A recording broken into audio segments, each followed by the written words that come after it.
Milwaukee fans are going to sell all their tools and switch to DeWALT after this. This thing is absolutely amazing. This could be the safest, most powerful cordless router I've ever used. Remember, safest. It's got a unique feature. This is the brand new DeWALT 2.25 peak horsepower router. I bought this recently with my money, not sponsored. This is a fantastic router. You got to check this out. Don't miss it. If you'd like to check this router out or anything else I talk about in this video, check out the links in the description and the pinned comments. About 2 months ago, DeWALT announced they were releasing a brand new cordless router, and as soon as I saw it, I pre-ordered it that day. I had to have it. I was really impressed with the overall look and the features that they were touting. All right, out of the box, you get obviously the router itself, but there's several other parts and pieces here that is nice to have. You get a different base as well as some other parts and pieces for the dust collection, the 1/2 and 1/4 inch collets, which we really like, an extra dust collection fitting that's a little bit bigger than what's already pre-installed, and then of course the wrench to change the bits. This is a one tool design, so it does have a button to stop the arbor, so you can change bits with just one wrench. Oh, and you do get an owner's manual if you choose to read it. You should.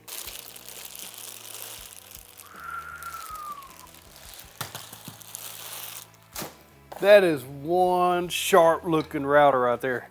Yeah, it looks awesome. Straight out of the box, I got to play with this briefly at Woodcraft Trade Show just a week or so ago, but just the overall ergonomics of this, the way it feels in the hand, it's just an amazingly well-made tool. It's awesome. It's awesome. It's all I can say about it. Just the feel of it, the way it's made, the looks of it matters to me. I like the way this thing was designed. I like it. I like it a lot. Before we put this to the test, we got to check out the features of this router, and the features are many, and some you have never seen on a router before, or at least I haven't. You tell me if you have. First and foremost, this is now my new favorite router for plunging, just based on this plunge base. This kind of reminds me of the Bosch plunge base where they had the handles on either side. I really like that design. This one, very ergonomic. Everything is within your finger's reach, and your hands wrap around this thing just nicely.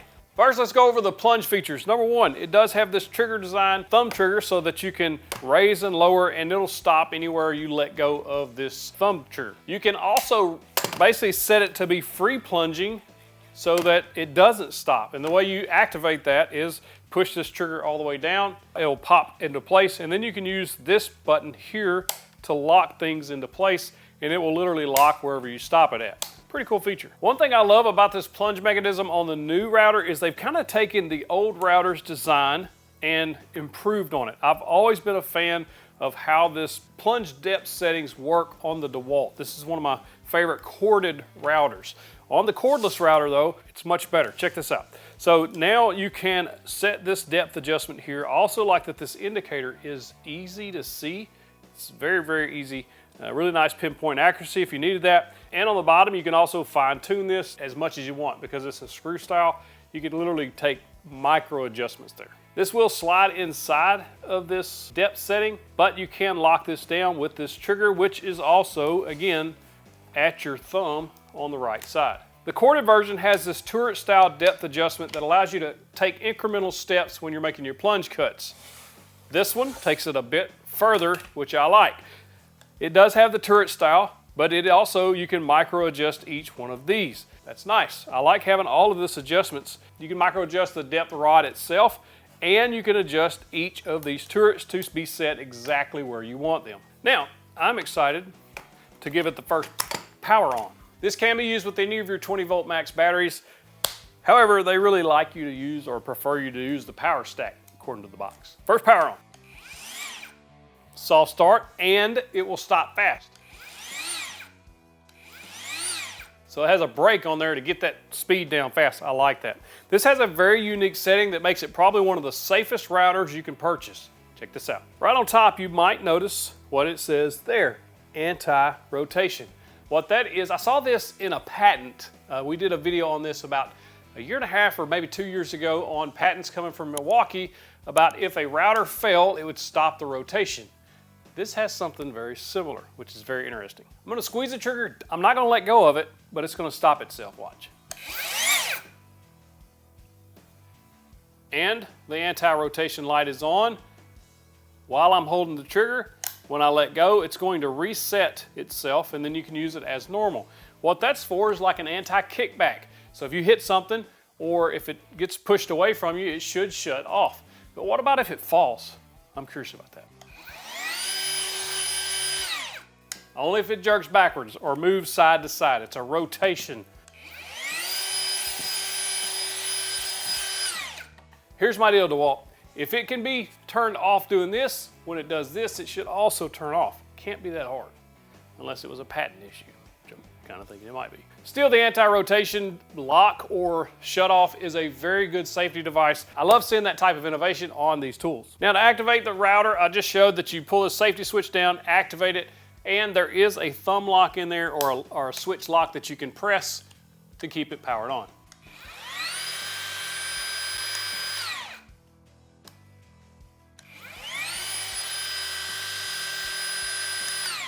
Not only does it have anti-rotation, it also has an overload protection or a warning to let you know that you're overloading the tool, and that's that triangle indicator there. The light will start flashing when you get it overloaded, as you see here. And all it's telling you to do is slow down a little bit. You're working the thing too hard. It's going to help you save your battery life. It's also going to help you save your bit life, all that good stuff, and the motor life. So you don't want to overload a router too much. Sometimes you have to, but I like that they put that little indicator on there. This also has Tool Connect, this little indicator here, and what that's for is basically it's a Bluetooth connection to a dust extractor or something like that, so that it powers on when you power this tool on. Similar to how the Bluetooth button works on the Festool dust extractor. I like that option because I use it all the time. You may notice on the turret, one of these bars are thicker than the other, and that's because this is actually hollow, because the dust collection goes in through here, up through here, and then out through the top. Very similar to how this one works. The corded version, also the same way. It's a kind of a unique feature that DeWALT has. Really like to see that. Although this isn't very much improved because they give me an adapter for that dust collection. Remember, it come out of the pack. And it has some adjustment already built in because you can pop this piece out and it fits a Festool hose or a dust extractor hose perfectly. That's a bonus because they claim this has up to 97% dust collection, even on roundovers, chamfers, etc. And we're fixing to find out. And this does pivot. First thing I got to test is the dust collection claim that up to 97% of collected dust. I did put this little dust shroud on. That's going to make a massive difference in my experience. So what we're going to do is just route a roundover, which typically is very difficult to collect the dust, because if you've seen any other reviews, like on the Milwaukee, when I went to do the roundover chamfer, you can see a lot of dust coming off that. The Milwaukee does not come with that dust shroud. Or at least I don't think it did. Let's give it a go. I'm impressed. I'm very impressed with the dust collection. Well, when I started on that roundover, I didn't think I was on the board because there was nothing coming off. So I even moved the router back and look, I was like, oh yeah, I've already cut a little bit. Then I finished that cut, and what really struck me was the sound of that air being pulled through the router. It really makes a significant sound, so much so that I went and grabbed a handful of dust and just dropped it, and you can see it just being sucked up in there. This thing has some seriously good dust collection, the best I've ever seen on any router to date, and I've used a bunch of them. And then of course you can see here when I've routed without that shroud or without any dust collection at all, you can see that it does make quite a bit of difference in the two. One thing that I was absolutely thrilled by was my edge guide that goes with the DW618 corded DeWALT router works with this new cordless router. All right, so I want to cut some grooves with this router to see how powerful it is and to see if we can trigger the overload protection. Now, the first thing I did was use it on some soft 2x6s and just pine, and it cut really good. Now, you will see a bunch of dust coming out, and there's a reason why that is. I'll talk about in a minute. But it powered through this pine without any issues. I was able to kind of trigger the overload light, maybe to blink once or twice if you pushed it really, really fast, like really had to really get into it. So it was plenty powerful enough to push through this. So I thought, let's try it on walnut. But I wanted to see if this battery was making it that much better, this power stack. So I just put it on a standard 5 amp hour XR battery, and absolutely you could tell the difference in power. It was much less powerful than with the power stack. And you can see this overload protection really, really blinking. It's really good, it tells you to slow down. I was really pushing it hard too. But if you do get this router, I highly recommend the power stack because you're gonna see a major power difference. I would never, under normal circumstances, use a straight bit at this depth for one single pass. That's why you have the plunge router, so you can take small bites at a time. And when you use it properly, you can see the dust collection works well. Is it 100%? No. Is it 97%? No, but that's probably why they say up to 97%. But with that said, when used properly, this is very good dust collection on this router. And then you get the arguments of, well, if I'm gonna have a hose attached, then why would I go cordless? I like having cordless tools because you have that option. You can take that hose off if you want. I like the dust collection being on there, and I don't also have that cable to deal with. I've really migrated to a bunch of more cordless tools in the shop, even though I can plug a lot of them up. Just works well. Now comparing this to the Milwaukee 2¼ horsepower cordless router that I did a review on a couple of months ago, one thing I will tell you is this is much better balanced. The Milwaukee one was so top heavy. I did not like that. I did like the fact that Milwaukee does include a fixed and a plunge base, so you can swap that motor out between bases. This is only a plunge base. But as far as ergonomics go, I like the handle design on this and where all the controls are right at your fingertips. Better than I like the Milwaukee. The Milwaukee was really good. I like the plunge base on it. I also really did like the handhold on that fixed base. But overall, I think it was just way too top heavy. This one is very, very well balanced, like very well balanced. I have zero issues with it tipping or anything like that, especially if you're doing like edge profiles and things like that. That's when you'll notice that top heaviness on the Milwaukee. I will say though, watching the video back, dust collection on the Milwaukee on dado or through cuts was a little bit better than this DeWALT. However, on the edge profiles, the DeWALT wins hands down. And if you're considering, well, what about the corded DeWALT versus the cordless DeWALT? They're very similar in size. This is a little bit taller just because of that battery. Dust collection on this cordless is way better.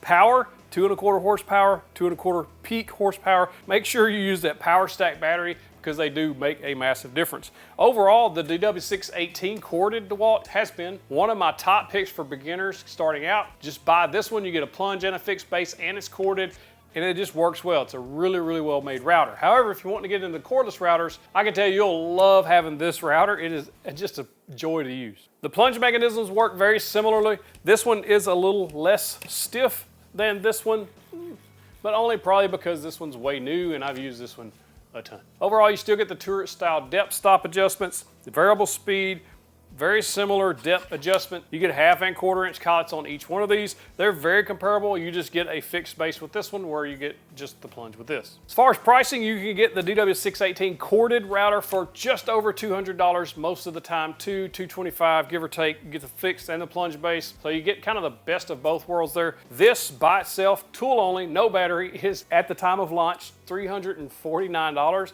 It's a pretty steep price tag, but I'm telling you, I don't regret spending my money on it. I'm just telling you, it's that nice. Overall, if you're trying to compare this to the Milwaukee, well, it's really gonna come down to, do you need a fixed base or just the plunge base? I bought the Milwaukee, I used it for a while, and then I ended up giving it away to one of our 2 Before Nation members. More details about that. That's where we typically give away all these tools. I didn't keep it that long. I just found that I wasn't using it. I really didn't care for how top heavy it was. This one is much better balanced. I'll likely keep this one around quite a bit longer. So are there any cons to this? Well, price, $349. A lot of people's gonna balk at that price. I think it's worth it, but that's me and I spent my money on it, but everybody has to make that own decision on their own. There's a few cons that I think I see here. Number one, other than price, I wish they would have included an edge guide. Come on, even a basic edge guide, doesn't even have to be the micro adjustable one they sell. I wish they would have included that. I also do wish that if we got the anti-rotation shut off, why can't we have the tip shut off too? Because what if you drop the router and you go to reach for it and uh-oh. That would be a great feature to have, but again, it may be a patent issue that I'm unaware of. I just wish if we got this going on, we should have this going on as well. Dust collection on through cuts and dado cuts could be a smidge better. It was better on the Milwaukee, but I guess it depends on where you're connecting your dust hose through. Other than that, I'm pretty happy with this router. I don't know that they could do a whole lot more to it to make it that much better, because they've done a fantastic job with this, and that's coming from a Milwaukee fanboy, y'all. I am a Milwaukee fanboy. I love their tools. I also like DeWALT. I think we can like them all. This is really going to cause some concern in the Milwaukee world, at least to the company, or it should, because this is a much better router, in my opinion, than that Milwaukee 2 1/4. Yeah, I said it. I said it. And I meant it! It's better. You can cry in the comments about it, but it is better. The pros, you've seen it, man. I'm telling you, the depth adjustment on this thing, next level, nice. Dust collection, nice. Anti-rotation, nice. Overload protection, nice. Double LEDs on the bottom, which also the Milwaukee had, but also nice. Variable speed, nice. Overall ergonomics, where everything fits in your hand is right. All the controls are right within fingertips reach, just perfect. Perfect. I don't know that they could have done anything else to make this better. Absolutely one of the most impressive cordless tools I've reviewed to date, and I've reviewed a bunch. And I'm not always easy on tools. If I don't like something, I will absolutely say it, especially if it doesn't perform right. This has been absolutely a dream. Just a super cool tool. If you're on the fence and you want one, I'm telling you, just go buy it. Buy once, cry once. You're gonna love this thing. No matter what router you go with, it's always best to pick up quality router bits because that makes a huge difference in how your router performs. I've been recommending the Whiteside 4-piece set. Whiteside, made in America by a family-owned company, third generation family-owned company. I met them recently. Just absolutely love their bits. I've been using them for years. They're absolutely fantastic. I love this set for beginners because you get 4 of the most common bits. There's also a Bosch set that I will recommend that I've been using quite a bit recently, and it comes with 6 different bits of some of the most common profiles. It's a little less expensive than the Whiteside, so it just depends on which company you like to support. I'll link to those in the description and the pinned comment. If you're still on the fence, you gotta check out the Milwaukee review right there, that 2.25 horsepower, $500 and some odd worth. Click that box, click in the box, get you the big old virtual fist bump. It's also a nice router. Go check it out.